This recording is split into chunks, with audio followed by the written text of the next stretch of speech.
SMQBs, this is episode 148. We are through, what is this, the divisional round? Is that what they call this one? Yep. So we had super wild card weekend, and now we had what? Desperate divisional round? What is it? Wild divisional round? I don't know. Very cold and rainy divisional round?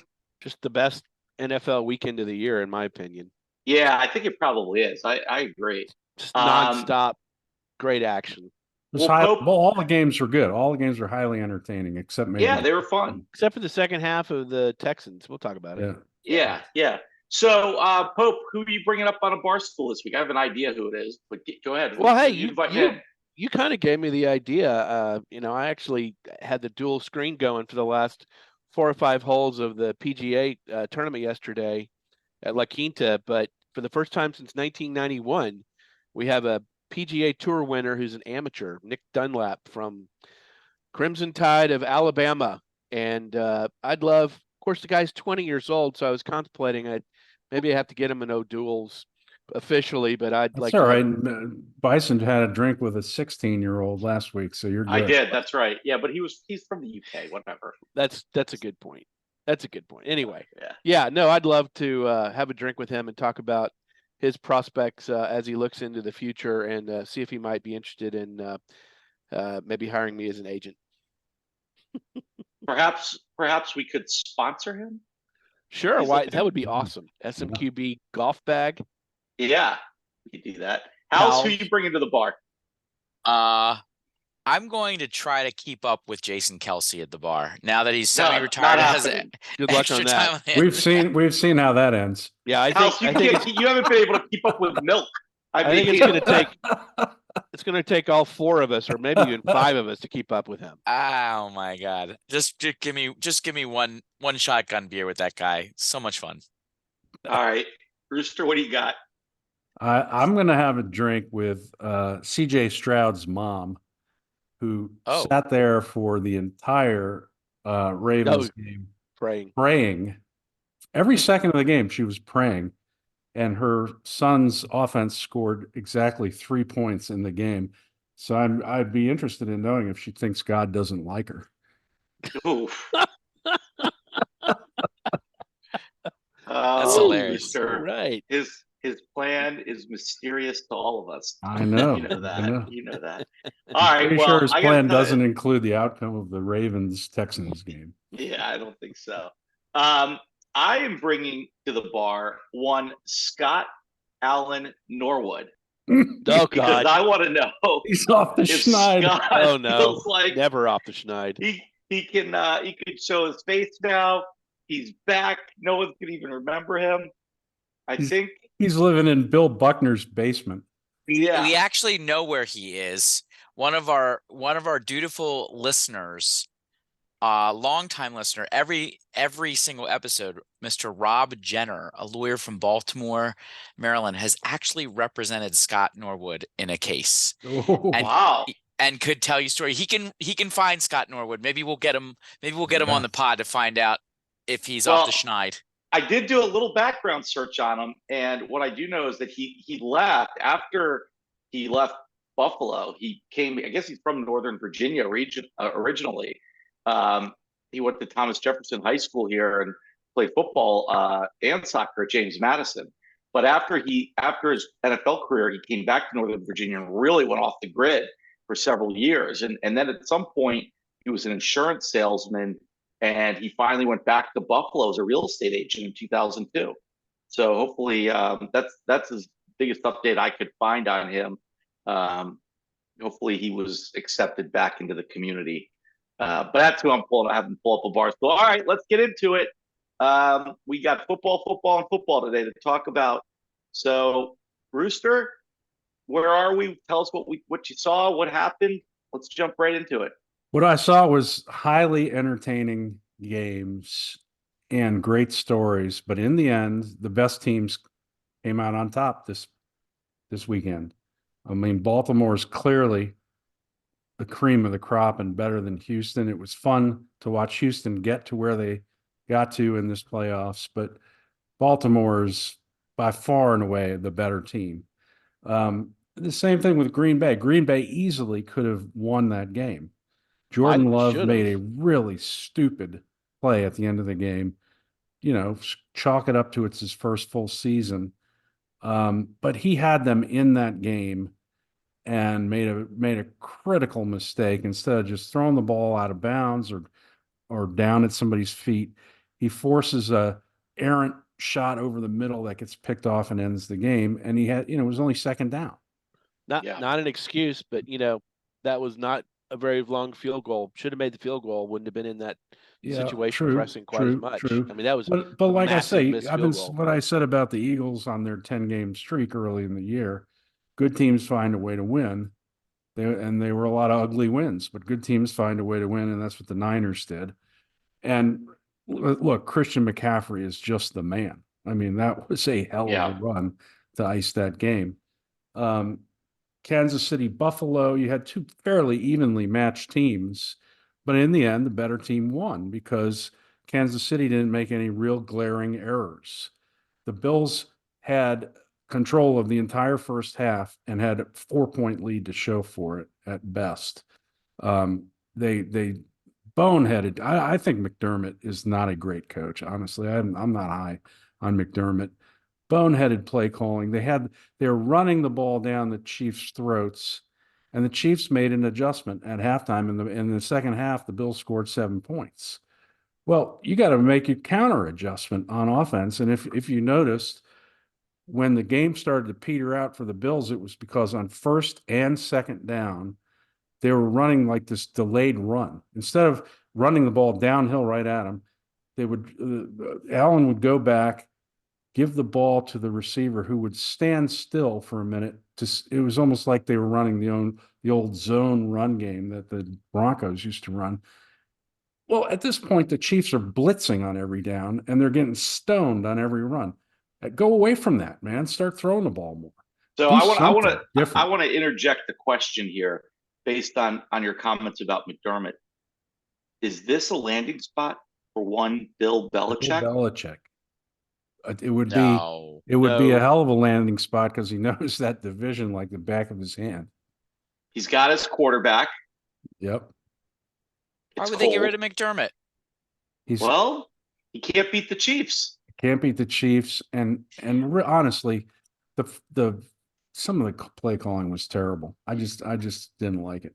McDermott, in my view, he's a decent coach. He's not the reason they lost that game. They lost that game because the Bills do not have a single reliable wide receiver. And I mean not one, because Stefon Diggs has fallen off a cliff and is a disappearing act. He dropped a major bomb in that was a game. hell of a throw. 80-yard Incredible throw. Ooh, how far did he throw that ball? It was 80 yards. It went right through his hands. And to Rooster's point, the reason they were able to scheme the defense in the second half is they knew we don't really have a lot of problems with the Bills wide receivers. We basically just have to lock down Josh Allen. Gabe Davis was out of the game. Gabe Davis was out of the game. Diggs either just doesn't run routes anymore, doesn't get open. I don't know what. They had basically neutralized Kincaid and Knox. They were nothing. So it was really stop Josh Allen, which is what they did. Yeah, and I don't think Josh Allen gets any of the blame for that loss. No, not this time. Put that team on his back. Stop Cook. But stop the run game. Do you know that Diggs, all Diggs takes away from that game is he's angry at Josh Allen for missing him on that one touchdown.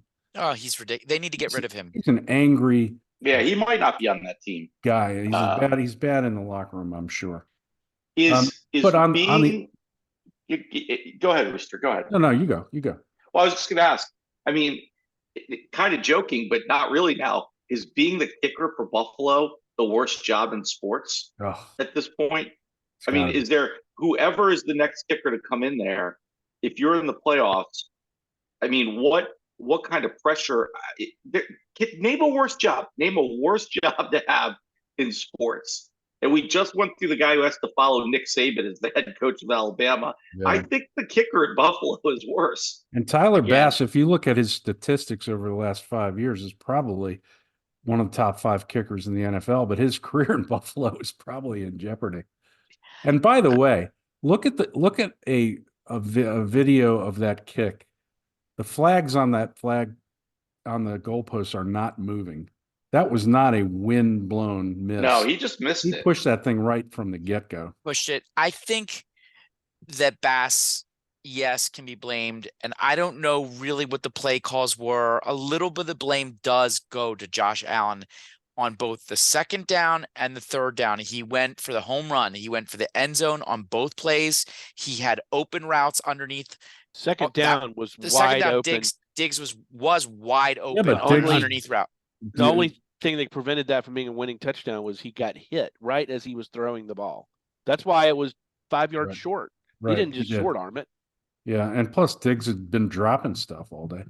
Hey, so on the other hand, though, how about Mahomes? The guy's not even 30 years old, and he may be going to his 4th Super Bowl. That's pretty impressive. 6 years, AFC 6 Championship AFC in every Championship games. Yeah, it's And by the way, nuts. do you know that was his first away playoff game? Yeah. Yeah. He had played It fueled 16 games before. It was his first away game. That's insane. That fueled him. He said it in the comments after the game. That fueled him, the doubt that people had in him that he could win an away game. I thought he played great. I was waiting for one of these bonehead turnovers that both of those quarterbacks are capable of making. But you know what? Both those guys, they protected the ball. And, they missed a couple throws, missed a couple things, but it was not turnovers from either Mahomes or Allen that decided that game. Yeah, there were 0 interceptions in that game. What the hell was Andy Reid thinking, trying a trick, play to Merriman, Hardiman, whatever. Mecole Hardiman. On second down. What the hell? It was first down, I think. No, first and goal. That's right. Just take Pacheco. He's running. Here's a rule of thumb for wall. Andy Reid. Never, ever give the ball in a crucial situation to Kadarius Toney or Mecole Hardiman, period. Well, we could, and by the way, I mean, House, you raised it in the Detroit game, right? Why? Oh my God. When you have 1 yard to go for goal in the NFL, are you not running the ball every time? I mean, you can't get a yard. What's wrong with these coaches? I mean, Detroit had to go for it on 4th and goal because they threw it 3 times before that, right? Yep. Now they ended up scoring, but it's like, well, why didn't you do that on first down? Yeah. It's just, what's wrong with these guys? Why do they overthink everything? Vita may have something to do with that, or whatever his name is. Well, I mean, you can run. You should be able to run the ball and advance it, even in a goal line situation, right? Yeah. So the Bucs are another awesome story this season. They should never have been in the playoffs. But again, the Lions are a much better team from head to toe. We keep talking about how we were so wrong about Dan Campbell. How about their GM? That was my Lasso last week. Dan Holmes. Brad Holmes. Is it Brad Holmes? Yeah. Yeah, Brad Holmes. That guy's hit a home run on close to 10 draft picks in the last several years. I mean, think about the draft. Laporta is one of the best tight ends in football in his rookie year. Jahmyr Gibbs is awesome. Hutchinson is having great games. Jameson Williams will be. Jameson Williams is a good pick. Their linebacker, their safety. I mean, how about Penei Sewell? Yeah, he may be the best right tackle in football. Well, he was sort of a given though when he was picked, right? I mean, I can't remember who went before him, but he was like he was kind of a no-brainer pick. But I want to back up to something you said about the Bucs, because mostly I want to do this because Milk isn't here to defend him, and I want him to listen and get a little angry as right about now in the podcast while he's listening. But you said the Bucs were a great story. Were they? I mean, they were what, 9 wins to win the shitty division that they're in. They only won because their strength of victory was higher than they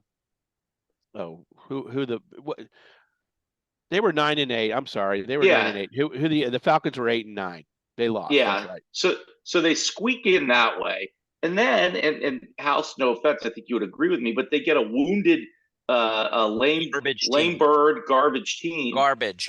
You said garbage, but at least wounded and kind of a lame duck team in the first round at home. No, were they? It was fun. Think Baker's about fun. the beginning of this year. They had no running back that anyone would want on their team, and they had a quarterback who was discarded by the Panthers, whose career was pretty much over in the eyes of most people in the NFL. And you know, their offensive line was in a shambles. Their defense wasn't as good as it once was.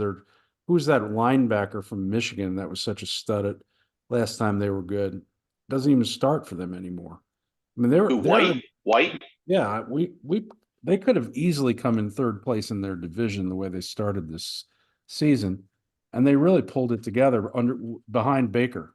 I mean, Baker Mayfield should get that job again next year. I think he deserves it. Is he under contract? I don't know.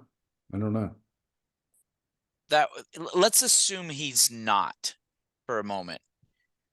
Would you, as the Tampa Bay Buccaneers, where they are relative to the division, everything else, would you keep Baker as your quarterback? Would you keep Bowles as your coach? Yes and yes. Yes and no. You wouldn't keep Bowles, huh? I don't think so. Not as a head coach. Maybe. So after everything you just said, I know, right? Having no running back, no defense. I'm giving all the credit to Baker. Okay, I'm to Bake. But I would draft. I think Milk on here would say no and no. I would draft a stud offense. No, I don't know. He might have come around on Baker. Really? Milk, you'll have to tell us in the mailbag. If I were them, I'd draft a stud offensive lineman and try to get some running backs in the second or third round. Does Milk really watch any of the games? No. I think he's too hammered on White Claws. Yes, yeah. His wife opens a White Claw in the kitchen and he passes out on the couch, right? Yeah. Such a lightweight. Just to wake him up when it's over. Yeah. Hey, well, you have 75 texts. You might want to respond. Yeah, exactly. Let me ask you guys. I presume we're all on the same page that it will be a San Fran and Baltimore, or are you going with the Chiefs? Oh, how do you go against the Chiefs? I picked the Chiefs to go to the Super Bowl early this year. Of course, I also picked the Giants. You could still be one. I don't know. It's hard to pick against the Chiefs, but Baltimore looks awfully good. I think it's Detroit and Kansas City. Oh my God! How awesome would that be? Detroit wins in San Francisco? I do. Oh well, we haven't talked about Debo yet. They got issues. Maybe I'm too far ahead of myself with all this stuff, but I think if defense wins championships, I think especially they really showed in the second half of that game against the Texans what kind of swarming, just suffocating, incredible defense. I think as much has been said about the 49ers defense, I think the Ravens have the better defense between those two teams. I do think it's going to come down to those two, and I think the Ravens defense is going to pull it off this year. House 80% of this football season, you said, I don't trust Lamar. I don't. With a team. I don't trust Lamar. I don't. I trust their defense, though, a lot. So if it's a close game and Lamar has the ball in his hands, you don't trust him in a close game? No. You pull it out. Okay. They need a big lead. It's under the same line of reasoning. At this point in the season, I trust Goff in a playoff game more than I trust Brock Purdy. There you go. I mean, Toby again. Brock Purdy, trash. He's okay. He's okay. He did enough to get him to this game on that drive. He did enough. He did. I think CMC did the most, but I don't know. So what is Debo's 50-50? 50-50. Doesn't have a fractured shoulder, but according to Shanahan's in a lot of pain still, so they don't have any idea. All right, so the line is Casey's getting 3.5 right now. Yep. And the Niners are giving 7. That's about right. Yeah. I think that they're about right. 7's a little strong, but particularly with Debo out, maybe the line's telling us about Debo playing, but I don't know. I think the Niners win by 4 or 5 points. I think the Ravens win. I think you obviously have to key in on Kelce. For the life of me, I cannot figure out why Buffalo didn't give more attention to Kelce, because the rest of the receivers we've been talking about all season long on Kansas City. Meh, drop a lot of passes, unreliable. If they shut down Kelce, I just think their defense is too strong, right? And that's a good matchup that's a good matchup though for Baltimore, right? Yeah. Because what's the safety? Hamilton. Yeah. So I mean that they ought to be able to match up pretty well with Kelce, and then you got these guys who can't really catch, although this guy Rice has come on. Yeah. Rice is coming on. That's true. Yeah. I mean, Mahomes has 2 losses in the playoffs, both of them Tom Brady. So is that right? Somebody said that yesterday, but didn't Joe Burrow beat him in the AFC Championship game to go to the Super Bowl? I heard that on the he must have. I heard that on the broadcast yesterday. I was just I remember watching that game with Brian. We were watching that game down in Miami. I heard that. I mean, I heard that on the broadcast yesterday too. But I thought that was the famous 13-second comeback against the Bills. So the Mahomes beat the Bills late in the game, and then next game was against the Bengals. Yeah, there was a year where the Bengals were in the Super Bowl for sure. So, and I don't recall Brady playing quarterback for Cincinnati. So, anyway, I mean, it's same point taken though, right? I mean, do you bet against Mahomes?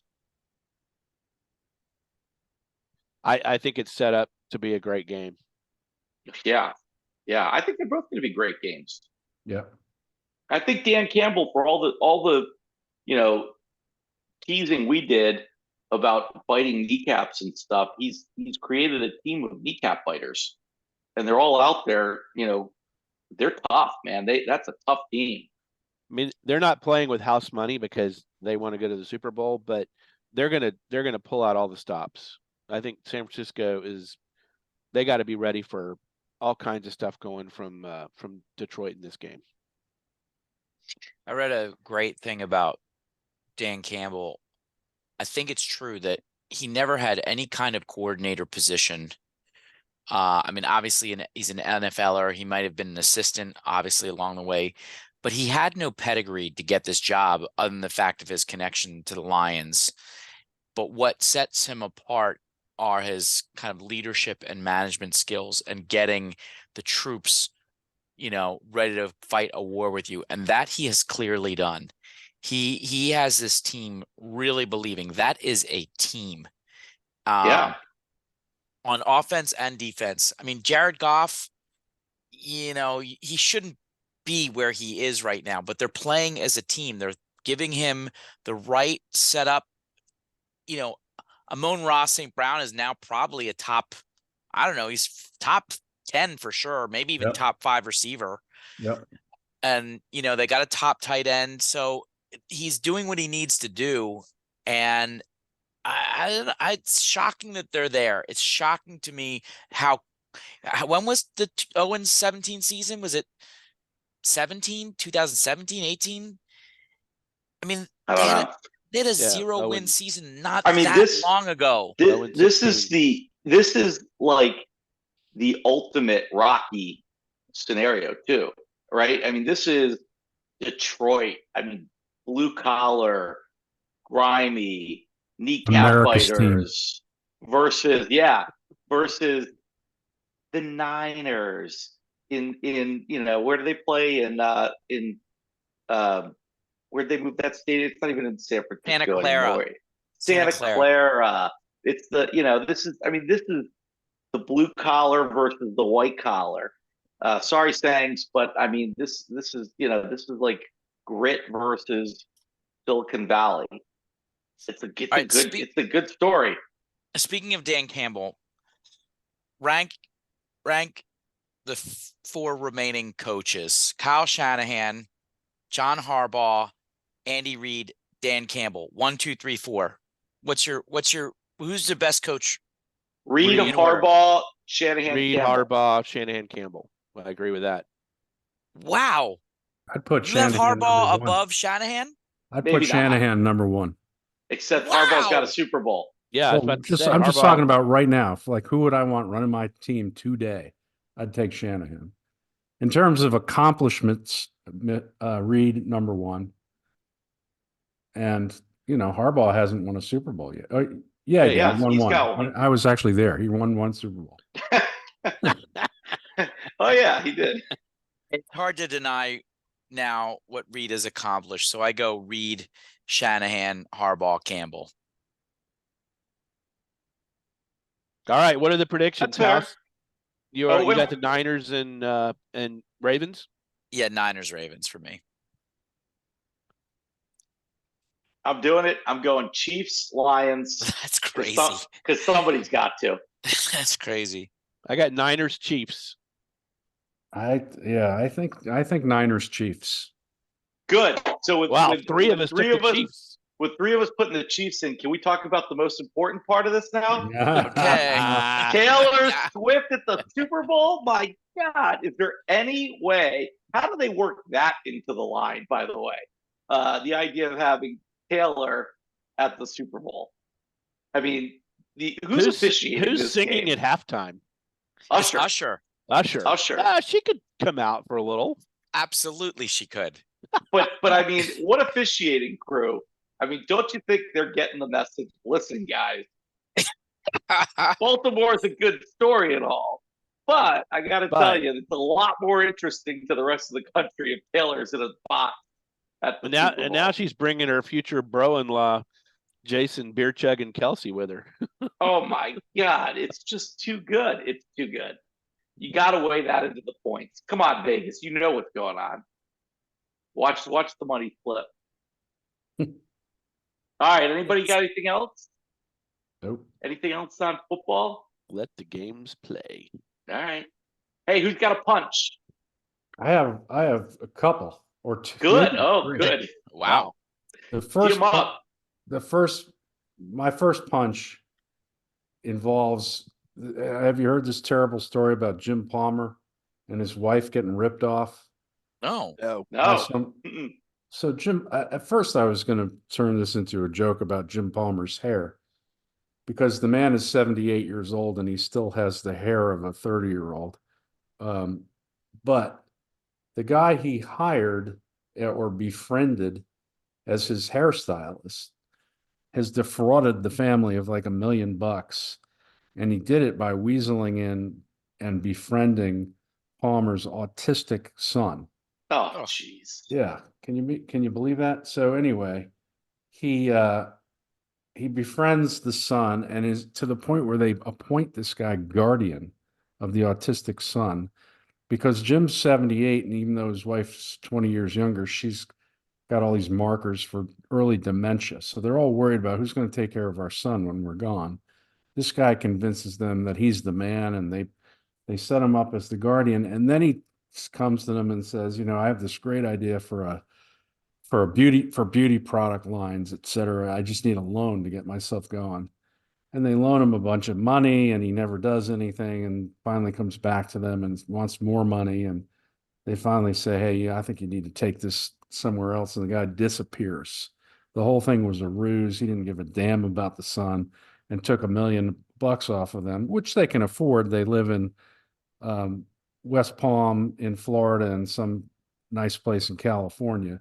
So when you're listening to Jim Palmer doing the color for the Orioles game, just know that as soon as that game's over, he's hightailing it the hell out of there to one of his mansions. But what kind of a piece of crap does this and weasels in with an autistic kid like that?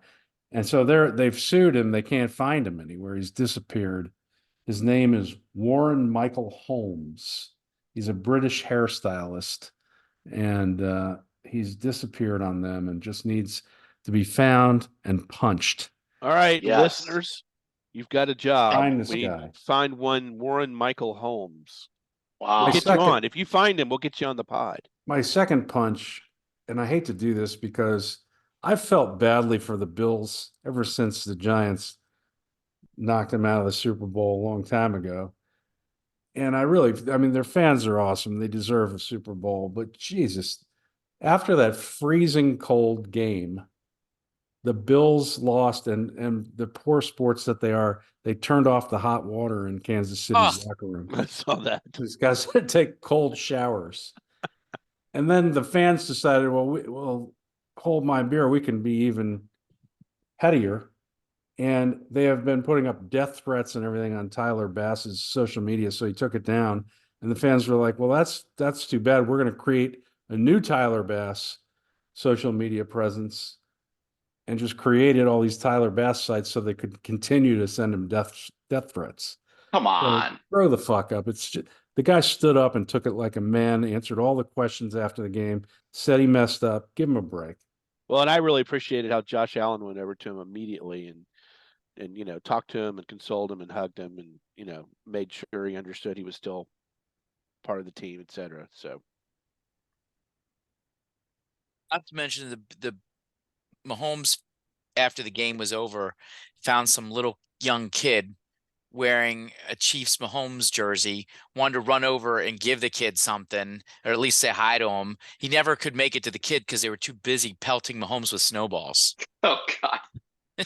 The page right out of the Philly playbook right there. Not anymore. At least they didn't have batteries in them. We're classy. Yeah. Was there Maybe one that's more? the problem. He lost their edge, Hal. Rooster, you got one more? That was it. There might be one Two more. Bills punches. All right. Anyone else got a punch?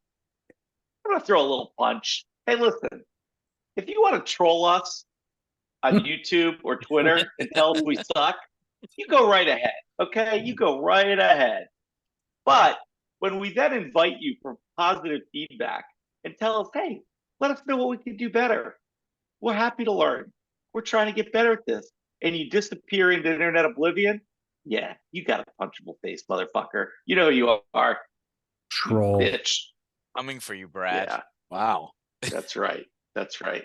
All right. How about a lasso? Who's got a lasso? I'm leave it there. After that very ugly moment, let me follow up with just a short little feel-good story. I don't know if you guys heard the story about Clyde Edwards-Helaire. This guy's, he's 24 years old. He's won a couple of Super Bowls. He's a first-round draft pick from LSU for Kansas City. He's had a decent career.